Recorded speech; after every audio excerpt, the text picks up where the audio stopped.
let me just explain to you.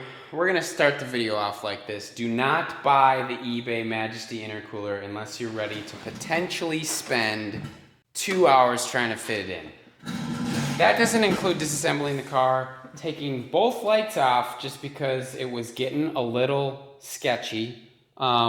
But what we really struggled with was, since the eBay intercooler doesn't have really great tolerances, these things didn't want to slide in very easily, so we had to like pry the radiator support out. And then I have a picture, but the radiator where it slots into the intercooler, we had to like Dremel down. These are cheap intercoolers, but holy crap, you really have to fight it. I've heard of other people on forums say that it wasn't that bad, but holy smokes. They could have potentially got one with a little better clearances than what, maybe what we just dealt with. We got like the absolute worst one or something, I don't know.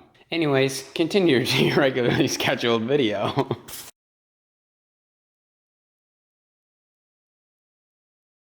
Hello and welcome to Hard Way Learning. Today we are working on the GTI, the Mk7 GTI, and we are doing an eBay Majesty Intercooler for more flow and more cooling capacity. And more light. For more horsepower, torque, gapping Camaros, etc. So first things first, let's get to it, huh? Shout out to Shop Dap for showing us how to do this. We're gonna take the grill off. It's T20s, T25 actually. He was a liar in his video. Oh yeah, sounds like you're breaking it. And you probably did at some spot, but you know. Silly, you still gonna send it? Set that puppy aside. All right, and then there are 3 per side, holding the rest of the fender on, or bumper. So there's a 1, 2, and then a vertical one, 3 here, attaching to the bumper. Easier if you turn your wheel opposite side you're working. We'll repeat that process on the other side. All right, now we will remove the series of Torx screws that are holding the under tray on. Shout out to Charlie for leaving these fresh pieces of cardboard for me to use. Probably this guy here.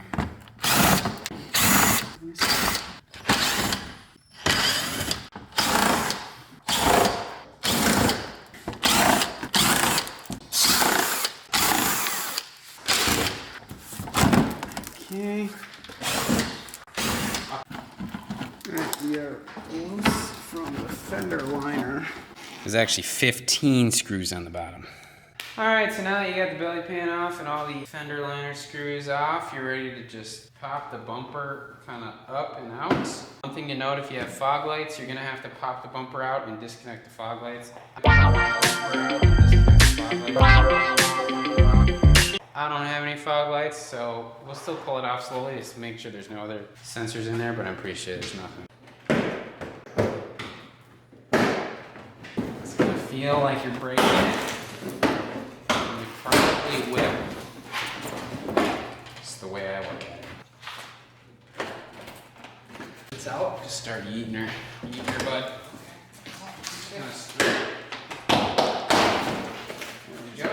Super easy when you don't have any harnesses. Look at that rally car, huh? Huh? Alright, now we're going to take the bumper support off, which is these 3 T27 screws. Let's get this duct out of the way. Well, part of that duct is attached to the support. It's no longer attached to the support on this side. So did you just try and pull really hard up on that when that happened? Yeah. It didn't feel good. You're gonna break that one too, you little... I didn't break it yet. You can order a new one of those at shopdap.com. Now what is this little tab in here? This little guy right here. How many plastic retainers can I break today? It really looks like all you gotta do. Let's have some fun. See that guy? I don't know. you're gonna end up with missing a thumb. Yeah, like every comment on the video is like, well, it looks like I'm keeping my intercooler stock. Okay, now we're gonna take the 10 millimeters out those middle piece Renos right there. Am I recording? Is this thing live? Write the script and we'll do it live.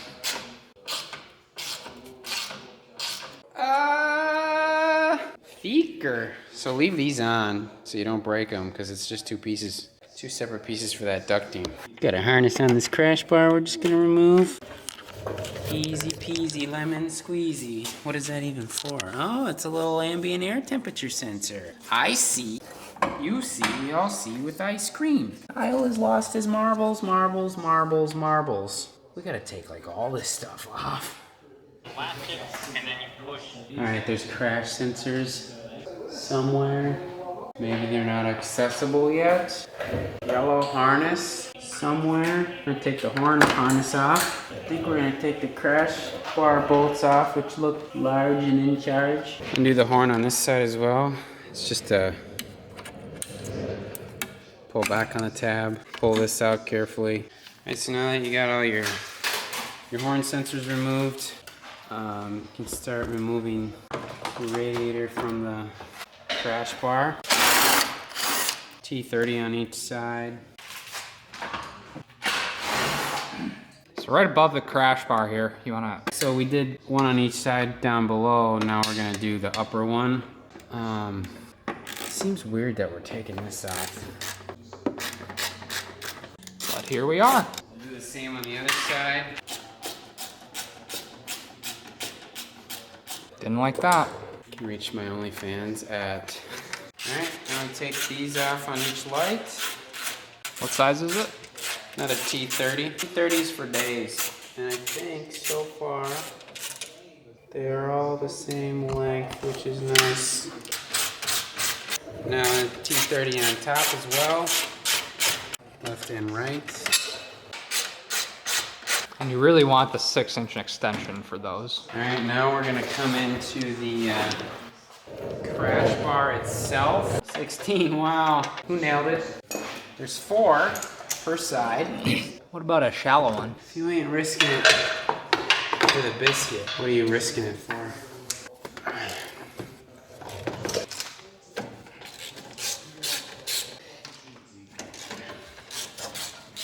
I'm gonna leave one on and then repeat that process on the other side, and then I think as long as we get the crash sensor up. Oh, there's the crash sensor. Here's some harnesses that we gotta remove. Crash sensor, there's a red tab. You pull it back, and then, just pop it right off. There, I got the tab. Crash sensor. This sensor. Or not. There we go. Harnesses. You gotta get your harnesses off. I think there's another crash sensor on this side. Cute Benny Hill theme. We are mostly harness free from what I can tell. Alright, now we are going to take the final bolt off of each side. Fell off the back of the We'll like it. I don't know. Oh baby. Oh baby, oh geez, oh mans. Can I help you? Now the car is officially unsafe. Alright, let's get our damn air dams off, huh? Alright. Oh my god. There it goes. Do the same on the other side. Where's my other frickin' screwdriver? Bang, bada, boom.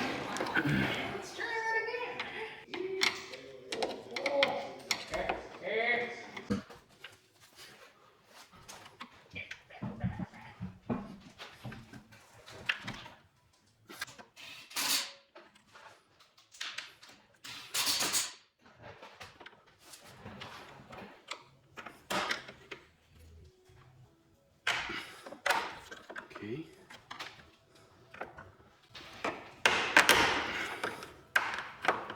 Oh, that is just a tricky pickle right there, boys. Repeat that on the other side.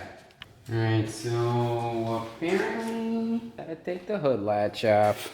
And I don't even know how to do it. 120 foot-pounds. Broke that. Just out here breaking shit.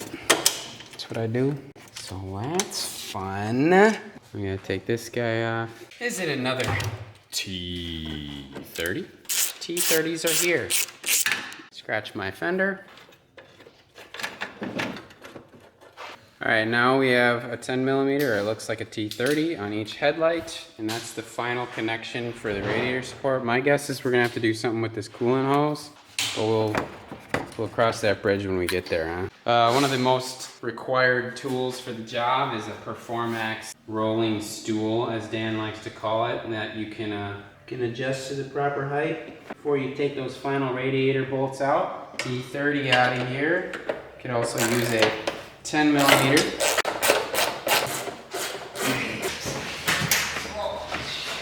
Before we move it, we will need to take the intercooler couplers off, and there is a harness for the coolant sensor down here.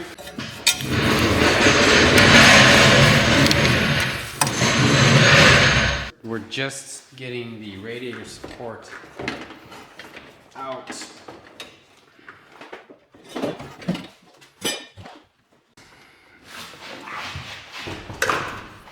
Oh, that hurt like a mother tricker. Holy smokes. Alright, at this time I'm gonna undo the coupler at the intercooler. Unlike Shop Dap, who just magically does it at some point in his video for getting stuff, getting rusty. It's like the old couplers are 7mm. Repeat on the other side. Can you reef on that, Johnny, while I try to hold this together?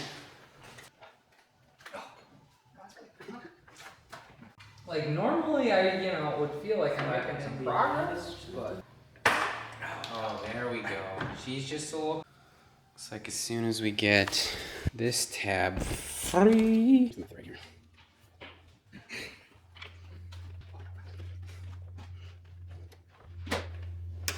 It's not the method. That's bad. Well, we found a way to get that off. Is by eliminating an entire. So wait, is that the one you're... Just in case you wanted to see how you break a tab off, Dan can demonstrate for you here. Or maybe you can get it off like a civilized person. I think the trick is to get a pick in this edge, and then You're really ballsy to put your fingers in. Slide it through somehow. Let's just not break the tab that we need. I don't really know what to do. I think this is where you pry that way. What way? Like you use one screwdriver to pull the intercooler that way, and then you use one to get the tab pushed. Oh, that looked like it was ready to go. Really nice sharp edge there. Let me put my knuckle right next to it. This has so far been the hardest part of the whole process. That's why I brought in the expert that breaks it. I don't know. I don't have a good solution for you.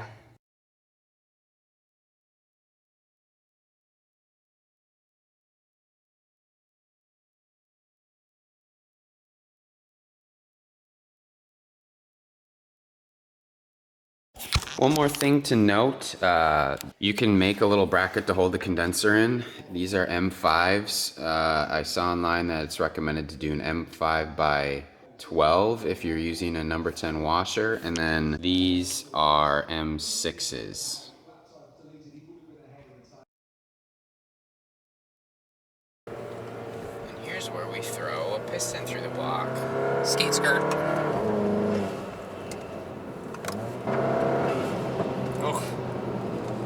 That's good stuff. Just that throttle let off hurts. Doesn't it?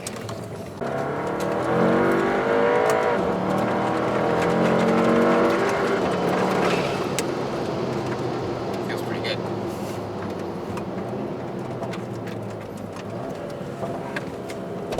Oh. Sounds expensive.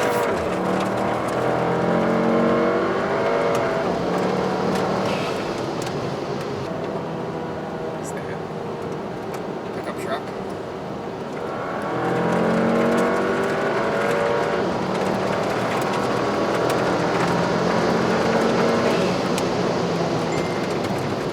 Oh man. That was dope. Alright, well I would say that was a success. It feels like it kind of keeps the power through the load. You know, it's all just butt dyno stuff, but we will, I did do a poll with the stock intake. We'll see what the temperature difference is versus the ambient and charge air temp. That was in the spring or summer, so we'll have to redo that because right now it's 40 degrees out, and that would kind of favor this setup. There's no way that this wouldn't be better, although it is made in China, but there's a lot more volume. Blah, blah, blah, blah, blah, blee, blee. Thanks for watching, comment, like, subscribe, etc.